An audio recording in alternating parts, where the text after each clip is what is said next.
que la mayoría de la población estaría de acuerdo con la afirmación que hacemos de que este gobierno, el gobierno del presidente Danilo Medina, ha sido un gobierno muy efectivo en lograr implementar una serie de políticas públicas que han impactado muy positivamente tanto en la economía como en los aspectos sociales de la población dominicana. Están las políticas educativas con el programa, el ambicioso programa de construcción de aulas y de escuelas y reparación de aulas y de escuelas.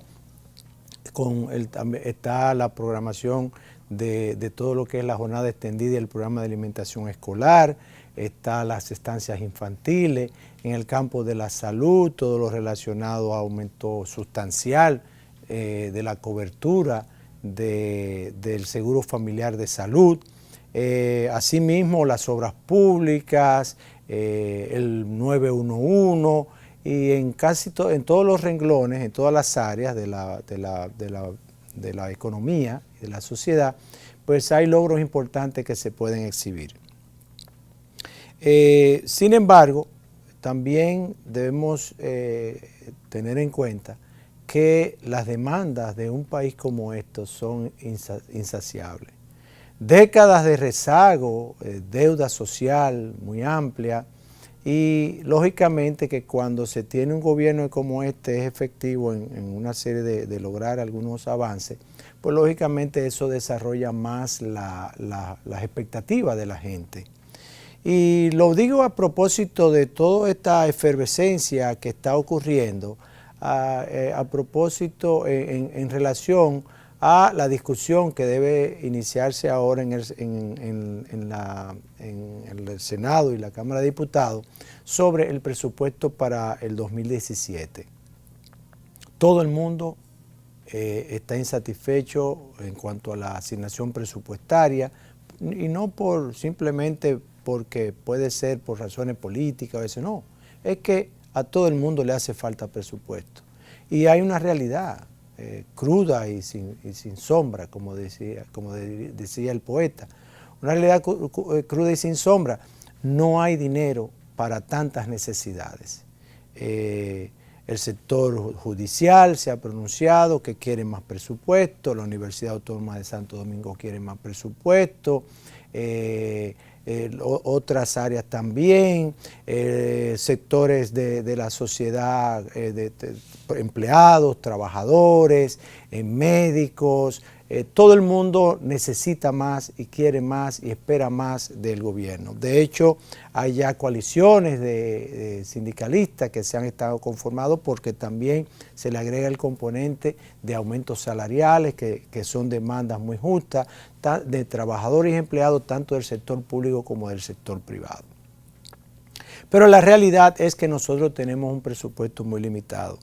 Y en ese contexto es que se debe enmarcar el planteamiento que decía el expresidente uruguayo Mujica cuando exclamó: no sé cómo lo hacen con tan baja presión fiscal.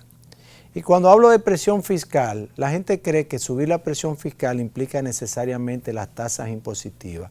Y no es así. La presión fiscal está relacionado en el quantum, o sea, la totalidad, el monto total que recauda el Estado en relación a una proporción del PBI. La nuestra está alrededor del 13% y es mucho más baja que la media de América Latina. Pero la presión fiscal no necesariamente se sube aumentando las tasas directamente, las tasas impositivas. Usted puede subir la presión fiscal disminuyendo la evasión y otras formas, reduciendo gastos. También se puede trabajar el tema de aumentar la presión fiscal, haciendo más eficiente el gasto. Hay muchos mecanismos. Sin embargo, hay un tope y el tope es de tipo estructural. Este sistema impositivo que nosotros tenemos ya no da más. Y el gobierno se debate en un dilema. ¿Cuál es el dilema? Bueno, Nosotros tenemos un sistema muy regresivo, lo que llaman los expertos sistema impositivo regresivo, donde se está penalizando más a los sectores más populares y de clase media, porque la mayoría de nuestros ingresos vienen por concepto del ITEVI, y el ITEVI es un impuesto al consumo. El impuesto progresivo, que implica que los más ricos paguen más, todavía no tienen un impacto importante en los ingresos. Entonces, ¿cuál es el dilema? Bueno, el gobierno necesita más recursos para darle respuesta a todas las necesidades. Se han abierto muchos procesos que tienen que continuarse y tienen que concluirse. ¿De dónde van a salir esos recursos? Y nadie, a la hora de plantearse eso, entonces todo el mundo se queda como callado. Bueno, yo no sé de dónde van a salir esos recursos, pero el gobierno sí sabe que tiene que sacarlo. Ya ha iniciado con medidas de eliminar subsidios. Uno de los planteamientos, el empresario Pepín Corripio decía que estaba de acuerdo, que apoyaba la eliminación de subsidios para sectores, para todos los sectores, de manera que hay mecanismos. De todas maneras, y a modo de conclusión de este breve comentario final, quiero señalar que no hay otra salida que no sea mejorar la estructura impositiva de nuestro país, y esta mejora tiene que ser en base a crear un sistema impositivo más progresivo, de manera que los que más tienen paguen más. Los pobres no tienen con qué pagar y no pueden esperar más por sus necesidades. Pero las clases medias también tienen una disyuntiva. Básicamente son los más penalizados porque pagan y pagan, pero no reciben beneficio del Estado. Las clases altas son las que tienen que entonces pensar seriamente en dar su aporte.